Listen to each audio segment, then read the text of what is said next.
శ్రీమన్నారాయణులను అందరికన్నా ఎక్కువ వివేకవంతులు అని అంటారు. అందరికన్నా పవిత్రులు కదా, సంపూర్ణ పవిత్రులు, సంపూర్ణ నిర్వికారులు, సర్వగుణ సంపన్నులు. తో పవిత్రతయే అన్నింటికన్నా ముఖ్యమైనది. పిల్లలైన మీరు కూడా వివేకవంతులుగా అవుతున్నారు. దేవతలుగా అవుతున్నామంటే వివేకవంతులుగా అవుతున్నాం. పిల్లలు, ఈ కండ్లు చాలా మోసం చేస్తాయి కాబట్టి స్వయంని సంభాళన చేసుకోండి అని బాబా చెప్తున్నారు. కండ్లను తీసేయమనరు.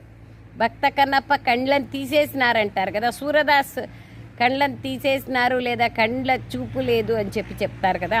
సో బాబా ఏమంటారంటే, భలే కండ్లు ఉండొచ్చు, చూడొచ్చు, కానీ దృష్టిని మార్చుకోండి.